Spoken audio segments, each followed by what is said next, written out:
guys, how's everybody doing out there? Vernon Kidder, your alphas here. Hope everybody's well. Welcome back to the Opinion Spot. And today on the Opinion Spot, ladies and gentlemen, I have a new list for you guys today. Today, I'm giving you a list of 10 favorite non-powered comic characters. 10 for you guys.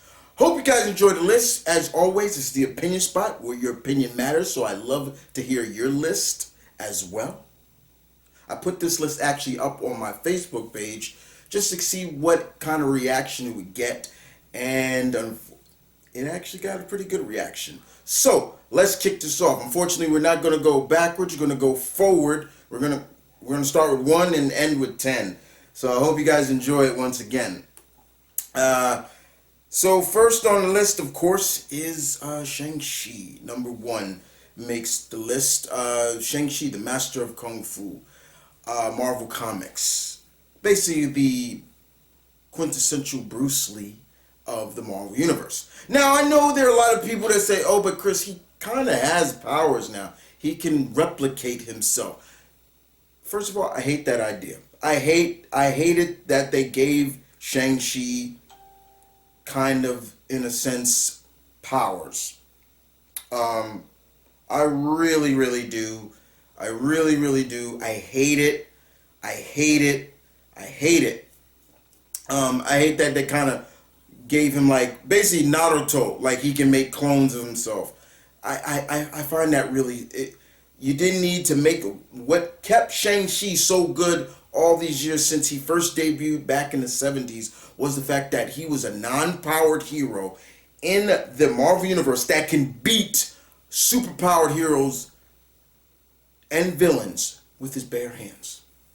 So technically, I still don't consider this little gift that he has a developed power. He didn't start with this. This was given to him later on by writers. I believe it was, who was it? I believe it was it Hickman? I believe it was Hickman. I could be wrong. I believe it was Hickman. Anyway, moving on. Number 2 on the list comes to the man himself, Mr. Richard Dick Grayson, a.k.a. Nightwing. Yes, ladies and gentlemen, Nightwing. The first Robin. The most well-developed character in comics, makes number 2 on the list. I'm a huge Dick Grayson fan. I always will be, and I will even say this right now. I love Dick Grayson more than I love Batman. That may burn some people, but your alpha don't care because this is my list. But anyway, yes, Dick Grayson. He is everything you want to me in a hero. Everything you would want in someone who has trained under Batman, but found his own place as a character, as a man. And now this is what you get now. Now, I hate what DC has been doing with him as of late now. This whole Rick Grayson BS, that's got to go. Bring Dick Grayson back. Not this Rick crap where he's got amnesia and all that. Nah. But Dick Grayson has everything you want. He has been able to hold his own with the likes of many. Even that of Trigon. Yeah. Demonic forces. But yes, he is trained by Batman. He was trained in the art of being, if Bruce had died, yeah, the next Batman. And hell, he was the next Batman. But Dick Grayson as Nightwing, that is his character. Nobody can take that from him. And how did he come up with Nightwing? See, a lot of people don't understand the real origin of how he came up with that disguise as that monarch, that mantle. Believe it or not, a lot of people don't know this, but it was Superman that gave him the idea. You see, on Krypton, there were 2 kind of heroes, Nightwing and Flamebird. They were Kryptonian heroes, and Dick was inspired by those stories by Superman that he took on the disguise as Dick Grayson. Now, they like to retcon that, but still to this day, I still consider that the true origin of how became Nightwing, not the other way around, or things like that. Next on the list, number 3 is entitled The Shadow. I'm a huge pulp era comic fan, okay? I got my favorite pulp era heroes. If it wasn't for these heroes, there would be no heroes today that have lived, including Batman. If there was no Shadow, there would not have been a Batman. The Shadow came out before Batman, okay? The Shadow knows what lurks in the heart of evil. I'm a huge fan of him. Now, there are a lot of people who say, well, he does have powers. He's able to control you and things that. He learned that. Those are more like techniques. He learned how to alter the mind and things like that. And yeah, during the radio shows, they said that he can go invisible and things like that. But in my opinion, the Shadow is just a good, old-fashioned hero that has the skills of a soldier mixed with learning techniques from the Far East. That's basically it. And Lamar Cranston is definitely one of those characters I look at and I say to myself, that's a good character right there. Do I want to see people keep getting into the Shadow? Yes. Because I think he's a character that still can work to this day. I still feel that he deserves a new shot in terms of media eyes, like a Netflix series or some kind of series like that. I still will hold, as cheesy as it is, I still hold the Alec Baldwin's movie pretty high. It's still one of my favorites. It's cheesy, but I love good cheese. Next on the list goes to, yes, number 4 is Batman. The detective, the world's greatest detective, the Dark Knight, you name it. I mean, let's be honest, guys. If you didn't think he was going to be on this list, then you were fooling yourself. The fact is, yes, I do love Batman. I will always love Batman. But does DC really ride his, you know what? Oh, yeah. Yes, he's a cash grab. But I feel that they forget that there are other characters. And yes, he is a man who keeps his body in a great shape and everything like that. And he's able to face foes who are stronger than him, but he also uses this to outthink his opponent. He's a part of the Justice League, and he also founded the Outsiders, all this. And there are a lot of people who know, they kind of, even superpower, are kind of scared of him. Like, it's true. Some people hate to admit it, but yeah, he gives off a creepy vibe. But, yeah, man. I'm a big fan of Batman, of course, but I do hold his proteges a little higher than him. Next on the list is the Ghost Who Walks. Number 5, the Phantom. Big fan of the Phantom. He is my second top favorite pulp era hero. The Shadow beats him for number 1, and then the Phantom. The concept of the Phantom is just a really cool concept I really love. Lee Falk is the creator of the character. Here is a man who a lot of people think he's immortal. He can't die, hence why his name is called the Ghost Who Walks. But what it is it's a legacy. It's passed down from father to son, father to son, father to son. And the Phantom's code is to fight piracy and injustice in all forms. Something that he has lived up to. His main antagonist, of course, is the Sang Brotherhood, led by Kabai Sang. It's like a pirate group, and they've altered and gone with the times. He's got his wolf devil, and I'm always forgetting his horse. But he's another person that has no powers. He is all skill and is able to handle himself in any situation, and that's something that I love about the Phantom, indeed. Next on the list, number 6 is Katana. What can we not say? First, as you all know me, guys, if you know who I am, you know your alpha. He is a samurai ninja nut, and Katana is definitely one of those characters I love. When she first debuted, I instantly drawn to her from the outsiders. I was like, besides Black Lightning, the swords woman, I'm liking this woman. I like Tatsu. She's really cool.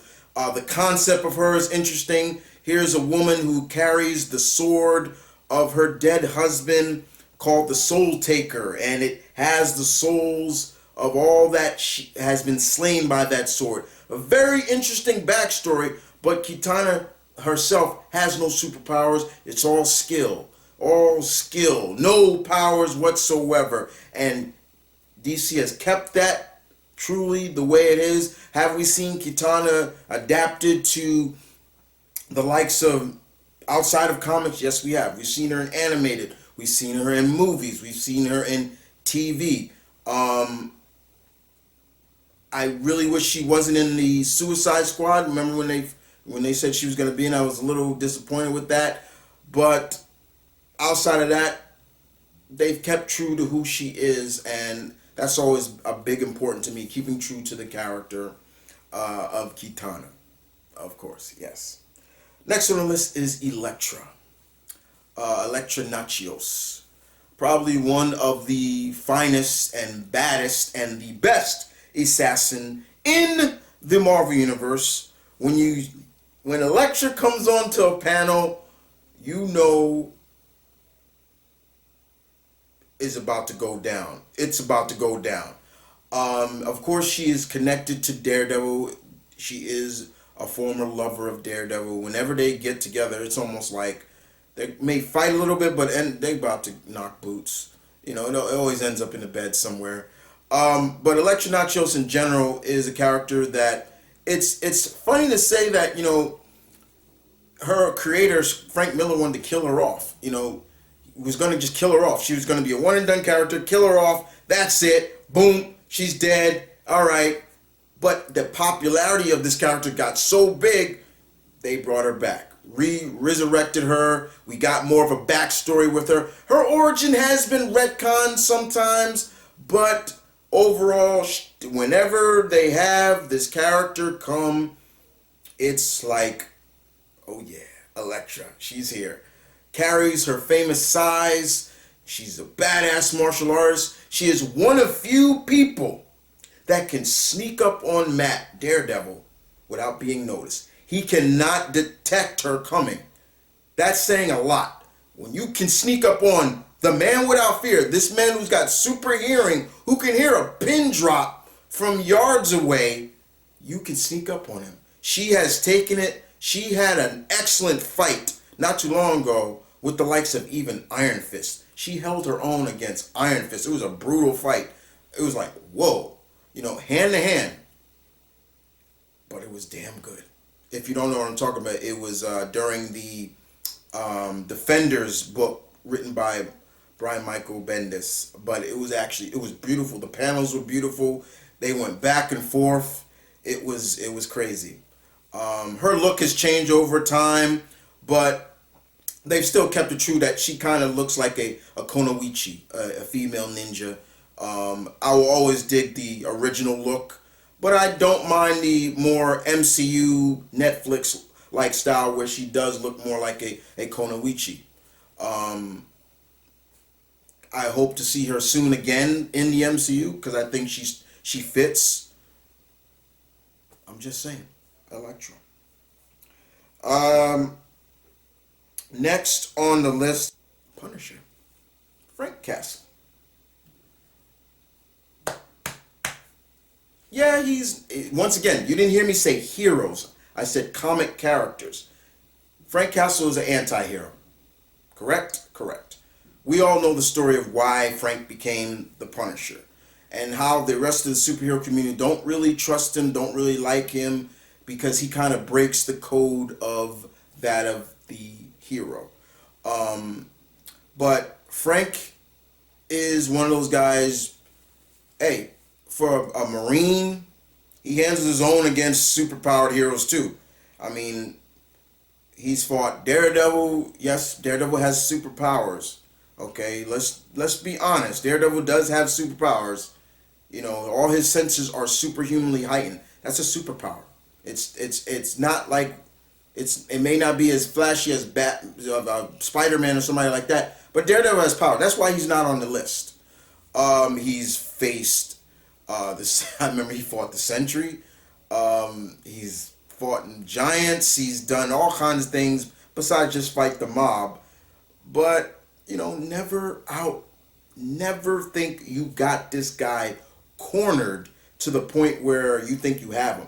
That's why I had a big problem when Marvel decided to so-called kill him off and then bring him back as that god-awful Frankencastle.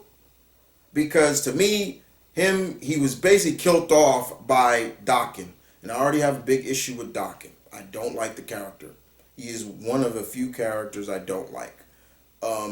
And the fact that Frank couldn't hold his own against Daken when he's held his own against his father just pissed me off. I was like, this is stupid.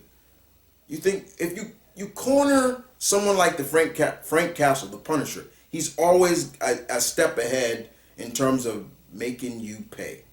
And that was his problem I had with it. But of course, this man is a Marine. He's got hand-to-hand combat training. He's a weapons expert. And when it comes to dishing out justice, his style, yeah, he did it. Hell, he killed the Mandarin not too long ago. Blew his head right off. How? Now, some people say, how do you kill the Mandarin, Chris? He's always thinking ahead. Special bullets. He did it, and he killed the Mandarin. He killed him off. Next on the list, Michael Holt, Mr. Terrific. One of my all-time favorite DC characters, Michael Holt, Mr. Terrific. Third smartest man in the universe, baby. Third smartest man. Nobody can take that away from him. Third smartest man. There are two that beat him out, and those are arguable. But he has no powers either. But Chris, those T-Spears, that's his powers, right? Wrong. He created those. He created those T-Spears. This man has 13 PhDs, he knows 8 disciplines in martial art. He is invisible. Because of his technology, he's invisible to all types of cameras and everything like that. People won't really see him. He has been a member of the JSA. He's been a leader of the group Checkmate. Michael Holt is probably better than his predecessor, Terry Sloan, the first Mr. Terrific. But all in all, this man continues to keep my attention. Whenever I see him, I'm always like, there he is. He has not truly been really adapted to live action yet, and I do not. And if somebody says, oh yeah, Chris, he has. He was on Arrow. No, he wasn't. No, he wasn't. No, he wasn't. If you say that was Michael Holt, Mr. Terrific, you out your damn mind. Because that wasn't. I looked at that, I'm like, that's a poor man's excuse. To me, he should have, if they were going to bring Michael Holt in, he should have been outclassing every member of Team Arrow, including Felicity. He should have been the most smartest. He should have been this. Nope, he wasn't. He was pretty much a joke. And that's how I saw it. Not in my opinion.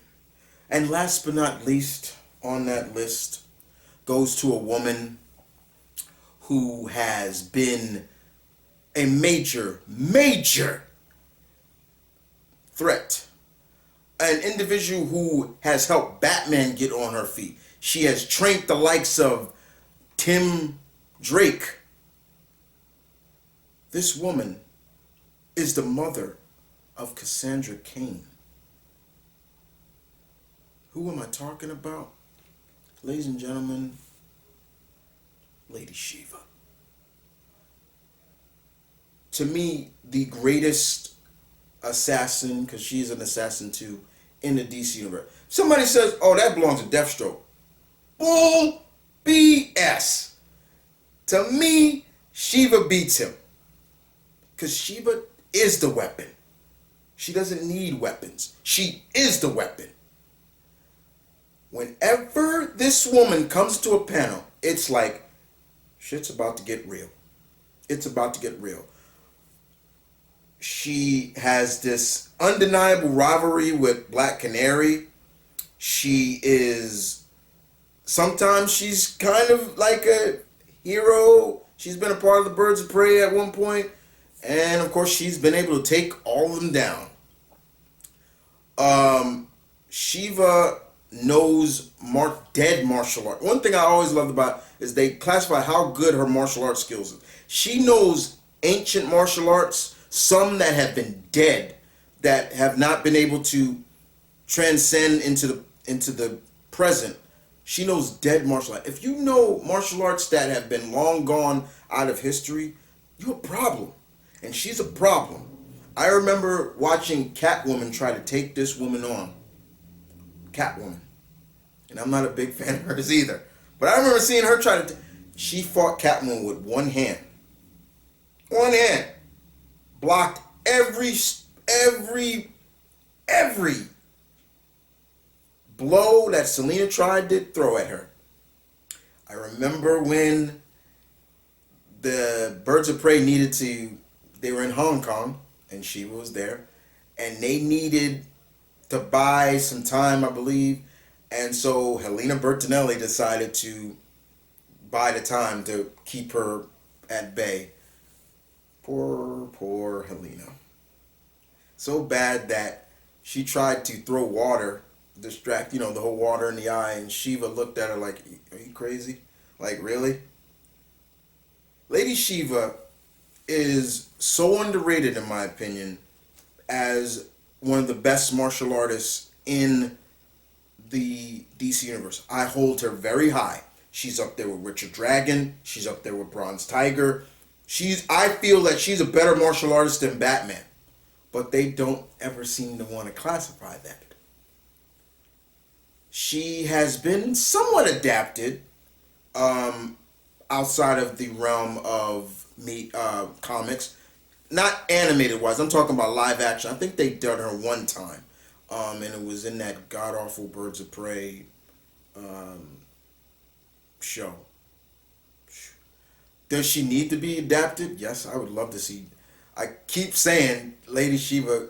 I would love to see someone like Michelle Yeoh play her. I always wanted her to play Lady Shiva.